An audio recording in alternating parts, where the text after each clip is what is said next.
My name is Kayla Brooks. I was 38 years old when my own brother's wedding taught me that love, without boundaries, becomes a liability. I didn't hear about his wedding from him. I didn't get a call. I didn't get a text. I didn't even get a courtesy heads up. I found out the same way strangers did, on Instagram. I was standing in line at my usual coffee shop that Saturday morning, half awake, thumbs scrolling out of habit, when the screen froze my body in place. There he was, Dylan Brooks, my little brother, in a black tuxedo, smiling like nothing in the world had ever cost him a thing. His arm was wrapped around a woman I barely knew, Haley Grant, the content creator he'd been dating for 6 months. White dress, string lights, a rooftop skyline behind them. The caption read, "The best day of my life. Married my forever." My coffee nearly slipped from my hand. Married. Yesterday. I stared at the date stamp, then the comments. Hundreds of congratulations, heart emojis, friends tagging friends. Someone posted a full album link. Ceremony, vows, cake cutting, first dance. A whole life moment. One I wasn't invited to.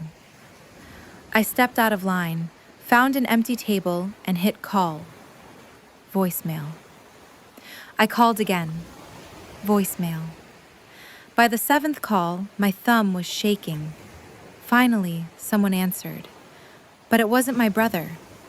A woman's voice came through the speaker, clipped, irritated, already annoyed by my existence. What now? Put Dylan on, I said, keeping my voice steady. She laughed, short, sharp. Oh, it's you. My stomach tightened. Listen, Kayla, she continued. He's busy. We just got back from the reception, and honestly, he doesn't need you stirring drama today. I didn't even know there was a wedding, I said. Why wasn't I told? There was a pause. Then her tone changed. Cold, deliberate. Because I didn't want you there. The words hit harder than I expected. You hover over him, she went on. Like he's still a child, always paying for things, always inserting yourself. It's honestly pathetic. I felt my breath catch. You think this is about control? I asked quietly. I raised him after our mom died, she scoffed. And you never let him forget it. Then, faintly in the background, I heard my brother's voice. Haley, just give me the phone. She didn't. Instead, she raised her voice so I could hear every word. We're married now, Kayla. Adults. We don't need your approval or your money.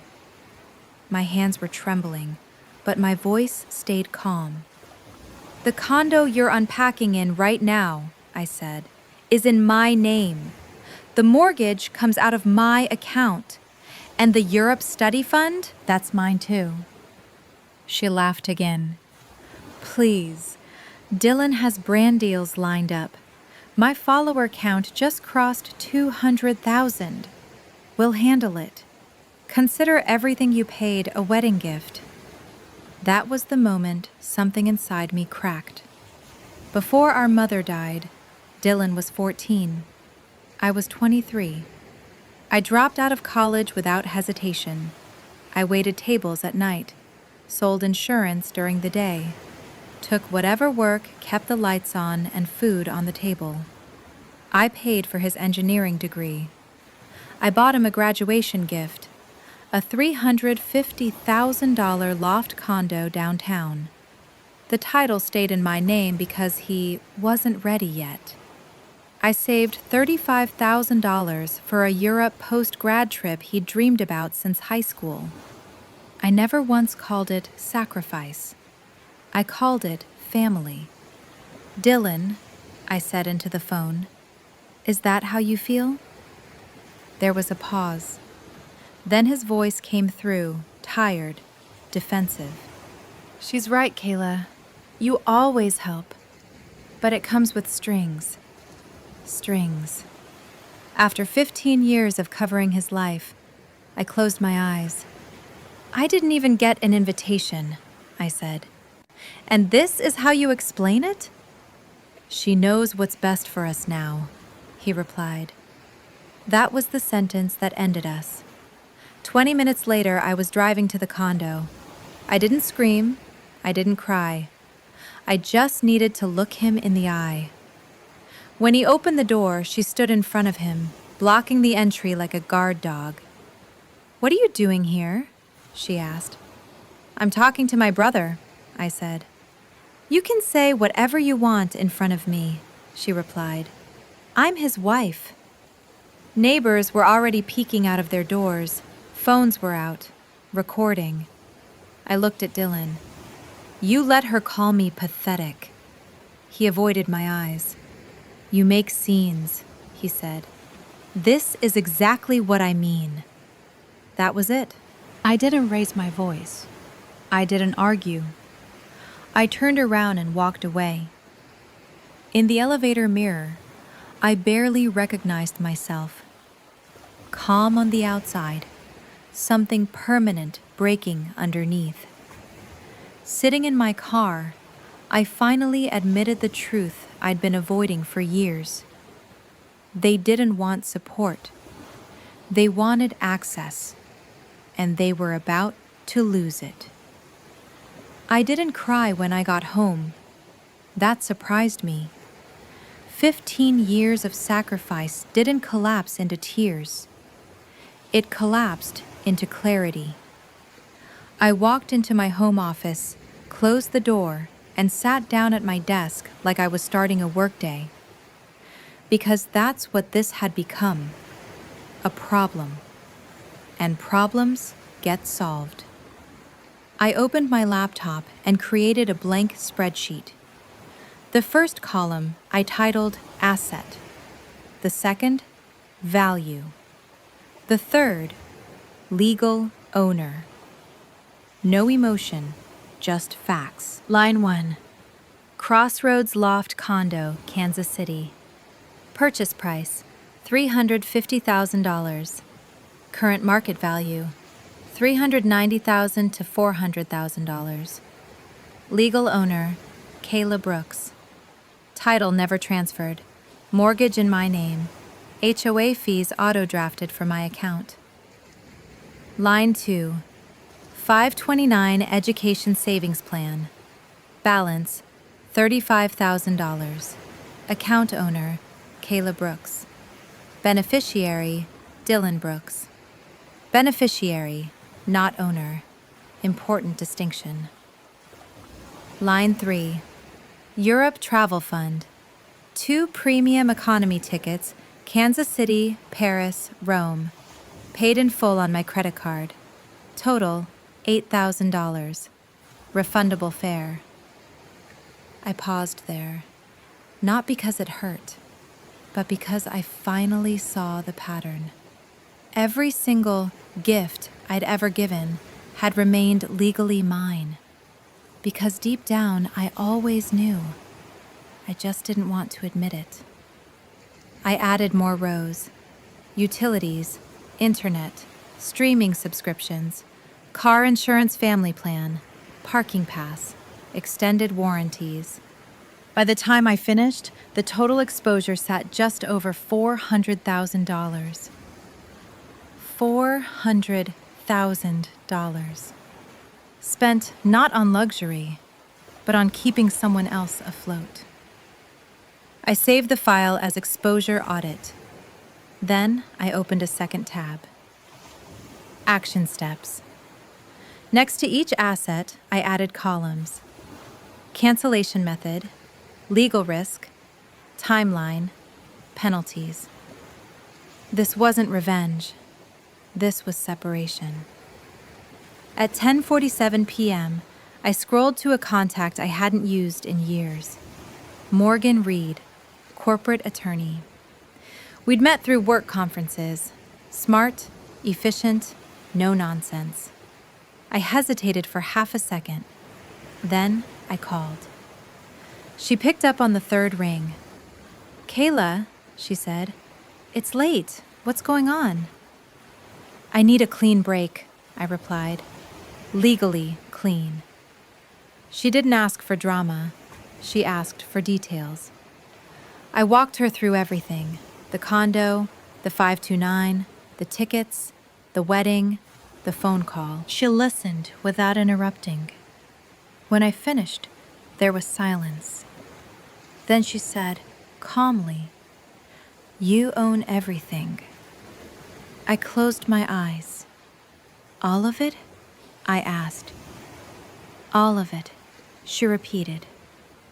Beneficiary status gives expectations, not rights. Real estate title to you is yours to sell. The 529 withdrawal will sting tax-wise, but it's yours. What about claims of gift intent? Did you sign anything promising permanence? No? Then you're clear. I exhaled for the first time that night. She emailed me templates within 10 minutes. 529 distribution request, mortgage sale authorization, airline voluntary cancellation, password security checklist. At the bottom of the email, one line stood out: change all shared access immediately. That was my cue. I didn't sleep. I worked.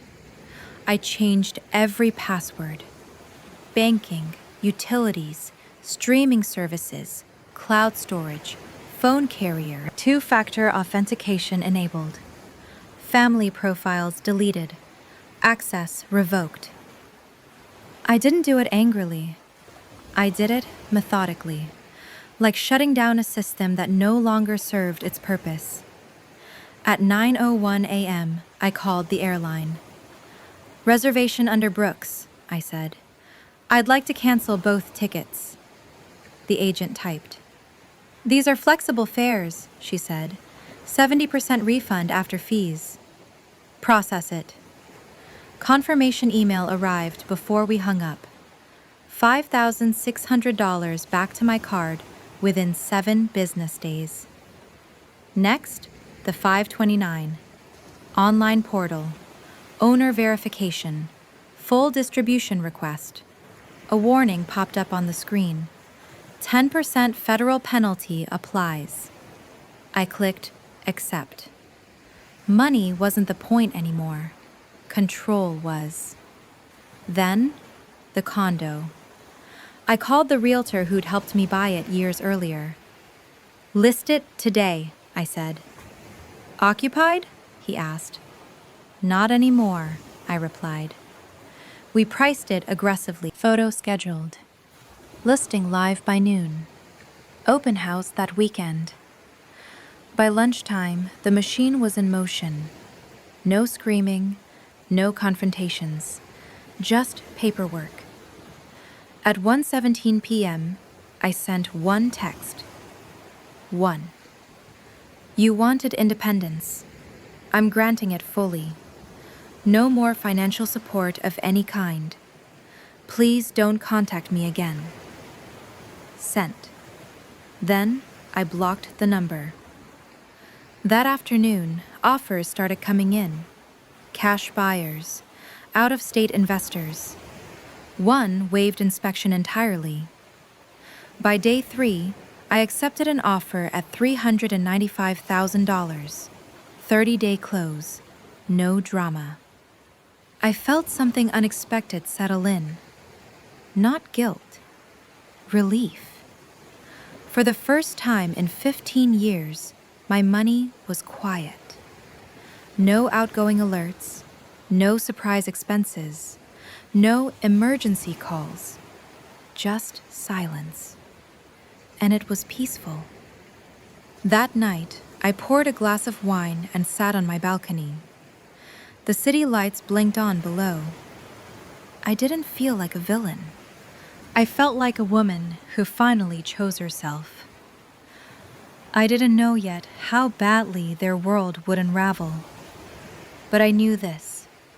My role as their safety net was officially over. And for the first time, my life was mine. 4 months passed, not loudly, not dramatically, quietly. And that's how I knew I was finally winning. The condo sold faster than expected. Cash buyer, inspection waived, no negotiations. On closing day, I didn't attend in person. I signed electronically between meetings. At 2:11 p.m., my phone vibrated. Wire received. $374,000. After fees, after payoff, after everything. My original investment returned, plus profit. I stared at the number longer than I expected. Not because it thrilled me, but because it confirmed something important. I hadn't destroyed my life by setting boundaries. I had stabilized it. That same week, my promotion became official. Senior Marketing Director, 20% raise, corner office, bonus eligibility. When HR congratulated me, they asked how I wanted to celebrate. I took a week off, alone. Sedona in the spring is quiet in the mornings. Red rocks glowing before sunrise, cold air, no notifications. I hiked without explaining myself to anyone. Ate when I was hungry, slept when I was tired. No one needed anything from me. It felt unfamiliar, then addictive. Back home, my days stayed clean. Work, yoga, dinner with friends I hadn't seen in years. Laughter without family drama hanging over it like static.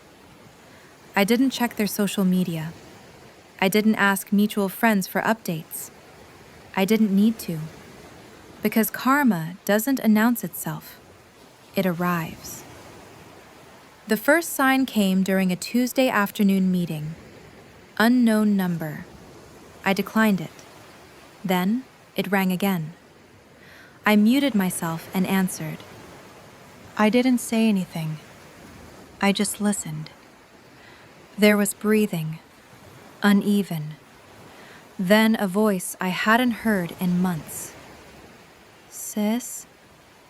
I closed my eyes. It was my brother. I borrowed a phone, he said quickly. Please don't hang up. I stepped into the hallway and shut the door. How did you get this number? I asked. Friend from work, he said. I needed to hear your voice. I leaned against the wall. What do you want, Dylan? Silence. Then it spilled out. The brand deals never materialized. The 6-figure influencer contract Haley had bragged about turned out to be a short-term trial. 5 posts a week, high engagement required. Her numbers dropped after the wedding. Brands pulled out quietly. They'd already spent the advance. Rent went up. Credit cards filled the gap. Just until the next deal, she'd said. The next deal never came. She left, he said finally. I said nothing. She said I was holding her back, he continued. That I was too dependent, that marrying me was a mistake. I listened. Not coldly, but clearly. The condo I'd sold? They'd tried to refinance before the listing closed. Denied. No equity. No credit history strong enough. They moved into a smaller place, then couldn't afford it. Credit cards maxed out. Minimum payments missed. She walked out one night and didn't come back. Left him with the lease and the bills. I messed up, he whispered. I see that now. I looked down the hallway. My meeting would resume in 2 minutes. "Kayla," he said, voice breaking, "can I stay with you? Just temporarily. Couch is fine. I'll job hunt. I'll pay rent." There it was, the ask. The muscle memory kicked in, the old instinct to rescue. I let it pass. "No," I said. The word surprised even me. Flat, calm. "No?"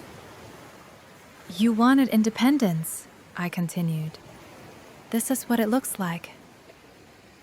"But I have nowhere." "You built this," I cut in. "I didn't." He started crying, audible, uncontained. "Family forgives, Kayla," he said. "We're all we have." I checked my watch. "I have a meeting," I replied. "Take care of yourself." And I hung up. I blocked the number, returned to the conference room, unmuted. "Sorry about that," I said. "Let's continue." No one noticed anything was wrong, because nothing was. Over the next few weeks, the aftermath unfolded without my involvement. Friends mentioned it casually. The influencer wedding posts disappeared. Her follower count dropped sharply. Comments turned hostile. Brands publicly distanced themselves. My brother lost his job after multiple absences. Engineering firms don't wait for personal implosions. He bounced between couches. 1 week here, another there. No car, no address. Reality caught up quickly when there was no one cushioning the fall. I didn't celebrate their collapse. I just didn't absorb it anymore. 1 month later, Morgan texted me. "Your old loft officially closed today. Final sale confirmed." Attached was the screenshot. $395,000. Clean. Final. That chapter was sealed. That night, I signed a lease. 1 bedroom, same neighborhood, smaller footprint, 0 baggage. I furnished it slowly. Mid-century desk by the window, plants on the balcony, coffee station stocked with good beans. Everything in that space was there because I chose it, not because someone needed it. Peace arrived in layers. First, quiet mornings. Then, laughter that didn't come with explanation. Then, weekends I didn't dread. I volunteered at an animal shelter, joined a hiking group, planned a winter trip to Colorado for myself. I didn't hear from my brother again, not directly. And that was okay, because the lesson wasn't about punishment. It was about alignment. When people take without respect, access is not love, it's entitlement. And once you remove access, the truth surfaces. I didn't ruin my family. I stopped financing their fantasy. And in doing so, I finally funded my own life. The strange thing about peace is that it doesn't arrive all at once. It settles in quietly. At first, I noticed it in the mornings. No phone buzzing before sunrise. No messages asking for money, favors, explanations. No guilt waiting for me before my feet hit the floor. Just stillness. And coffee that stayed hot long enough to drink. My new place was smaller, but it felt expansive. Nothing in it carried obligation. Every object had a purpose. Every bill had my name on it, and only mine. For the first time in years, I knew exactly where my money was going. And more importantly, where it wasn't. Work became lighter, not because it was easier, but because I wasn't exhausted anymore.